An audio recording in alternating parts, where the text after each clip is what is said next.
yang dimana di sini untuk menjalankan aplikasi dan menyediakan antar muka pengguna.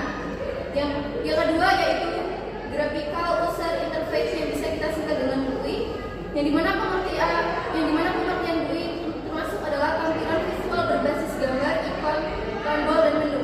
Contoh GUI yaitu Windows dan Android. Dan terdapat kelebihan dan kekurangan. Kelebihannya yaitu mudah digunakan, kekurangannya itu lebih berat dibandingkan CLI. Terus di sini ada purpose of and off, yang dimana tujuan sistem operasinya yaitu untuk memudahkan pengguna menggunakan perangkat. Yang kedua, mengelola sumber daya komputer. Yang ketiga, menjalankan program dengan efisien. Yang keempat, dengan menjaga keamanan sistem.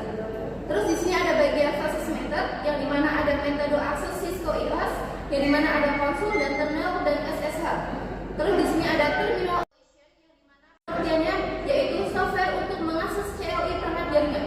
Contohnya yaitu ada FLAPI, TeraTrap, dan Support CLI, yang dimana fungsinya untuk menghubungkan komputer ke router dan switch dan menjalankan perintah Cisco IOS. Di sini kesimpulannya yaitu yang dimana sistem operasi untuk perangkat jaringan dan melalui konsultan SSH. Sekian dari saya.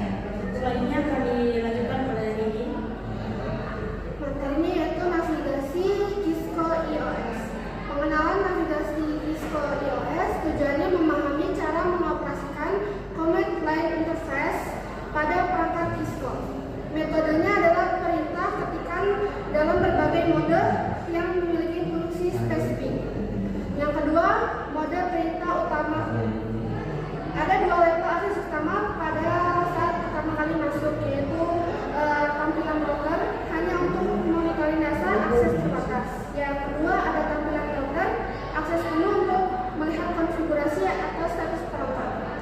Yang ketiga ada mode konfigurasi untuk mengubah peraturan kita masuk ke dalam mode yang lebih spesifik, yaitu global configuration mode. Yang kedua ada configuration mode. Dan yang keempat ada navigasi antar mode, yaitu masuk ke pre-left, masuk ke global config, keluar dari level sebelumnya, dan masuk ke pre-left di mana saja. Yang kelima adalah tip pemulihan pemerintah, yaitu syntax.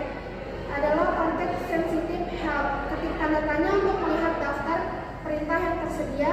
Yaitu yang kedua ada syntax cracker, yaitu fitur otomatis memvalidasi apakah perintah yang kita ketik sudah benar atau belum. Sekian. Selanjutnya akan dilanjutkan oleh Sofi. Jadi di sini saya akan melanjutkan materi beliau ini, yaitu adalah 2.3, yaitu tentang struktur komen. Jadi di sini ada struktur perintah dasar, yaitu struktur utama perintah IOS terdiri dari prompt atau penanda mode perangkat. Contohnya adalah switch. Lalu selanjutnya ada komen. Komen ini adalah perintah utama. Contohnya itu adalah show. Lalu selanjutnya ada keyword atau argumen, yaitu adalah parameter sistem atau keyword atau nilai input pengguna. Lalu selanjutnya ada space dan enter. Jadi spasi itu adalah sebagai pemisah, lalu enter itu adalah untuk mengeksekusinya. Lalu selanjutnya ada cek sintaks perintah, yaitu aturan penulisan dalam dokumentasi. Lalu ada contohnya adalah tebal atau bold, yaitu harus mengetik persis. Lalu selanjutnya ada miring atau italic, yaitu variabel yang diisi dengan pengguna. Selanjutnya ada fitur bantuan atau help. Contohnya adalah context sensitive help, yaitu dengan mengetik tanda tanya untuk melihat daftar perintah yang tersedia di mode tersebut. Lalu ada syntax check, yaitu adalah perintah error otomatis jika perintah salah atau tidak lengkap. Selanjutnya ada shortcut atau hotkeys, yaitu shortcut itu adalah perintah bisa disingkat selama parameternya unik. Contohnya COMF, yaitu untuk konfigurasi. Lalu selanjutnya ada tab, yaitu melengkapi pengetikan perintah secara otomatis. Sekian. Selanjutnya akan dilanjutkan oleh Salma. Baik, melanjutkan materi kita. Sekarang kita masuk ke bagian teknis konfigurasi identitas dan keamanan perangkat. Yang pertama, yang paling mendasar adalah menggunakan hostname. Jadi kita menggunakan perintah hostname atau simpelnya kita harus unik, lalu mulai dengan huruf tanpa spasi,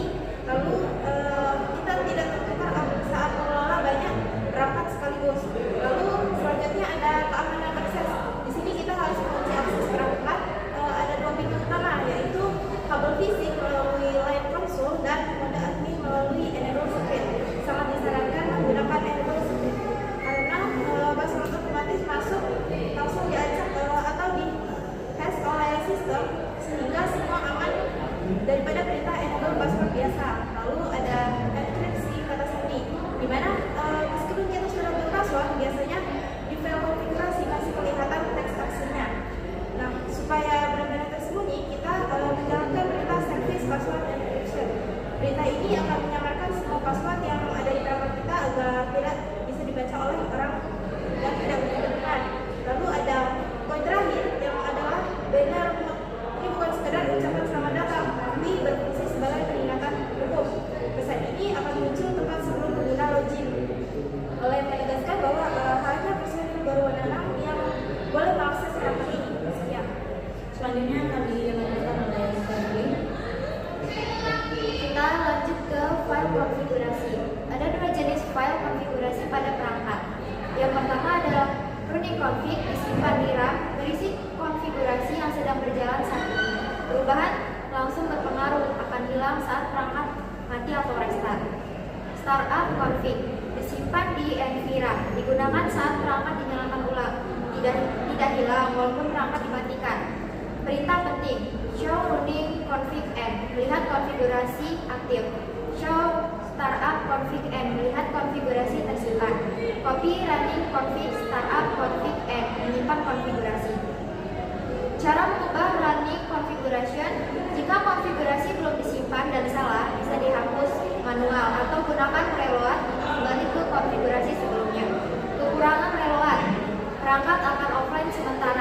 Saat reload akan muncul pertanyaan simpan perubahan, pilih no dalam kurung n untuk membatalkan perubahan jika konfigurasi sudah terlanjur disimpan. Gunakan erase startup config lalu reload untuk reset ke default. Menyimpan konfigurasi ke file text. Langkah-langkahnya, buka aplikasi terminal, misalnya Putih atau Terater.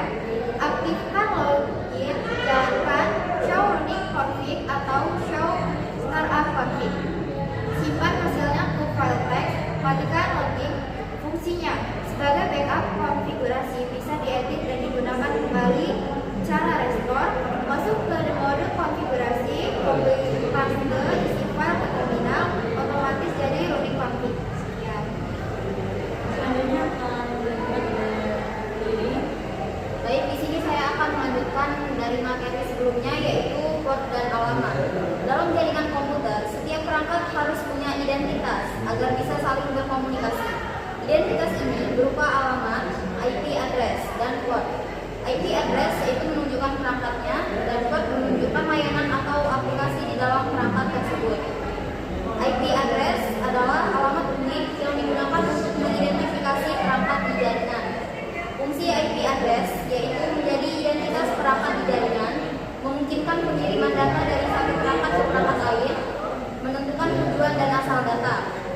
Lalu jenis IP address yaitu ada dua.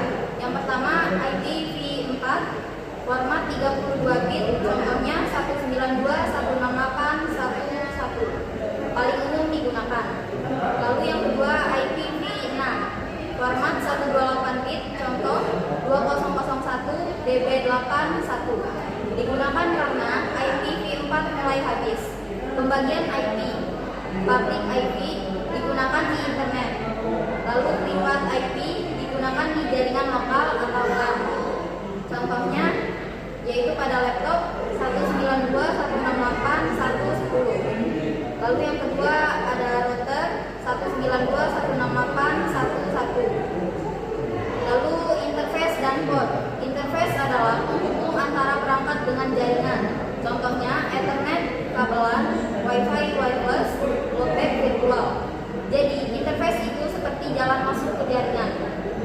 Lalu port adalah nomor yang digunakan untuk mengidentifikasi aplikasi atau layanan di dalam suatu perangkat. Kalau IP itu adalah alamat rumah, maka port itu nomor kamar. Fungsi port yaitu mengarahkan data ke aplikasi yang tepat, memungkinkan banyak layanan berjalan dalam satu perangkat.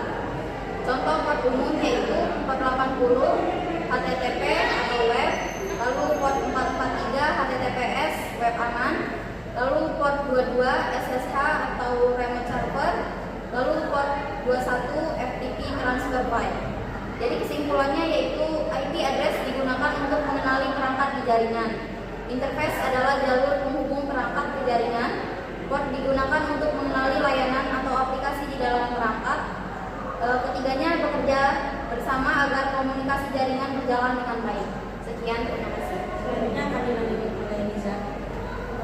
materi yang selanjutnya yaitu konfigurasi IP address. Untuk konfigurasi IP address itu ada yang pertama yaitu secara manual. Apa itu konfigurasi IP manual? Adalah cara memberi alamat IP ke perangkat secara langsung oleh user atau admin. Setiap perangkat di jaringan harus punya IP address supaya bisa saling berkomunikasi seperti nomor HP.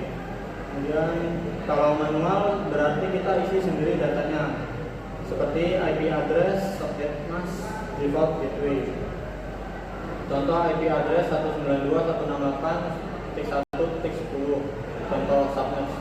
Contoh subnetnya yaitu 255.255.255.0. Contoh gateway-nya 192.168.1.1. Kelebihannya bisa dibangun penuh, kekurangannya ribet dan rawan salah.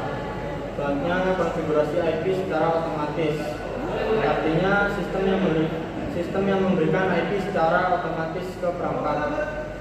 Saat kita connect ke Wi-Fi, kita tidak perlu mengisi lagi IP karena sudah diberikan oleh DHCP server.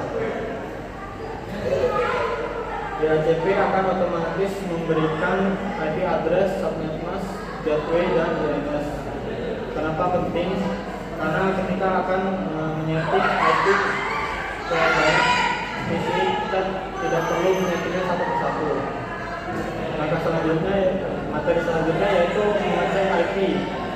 Perintahnya yaitu if config. Penjelasannya digunakan untuk melihat konfigurasi IP di komputer.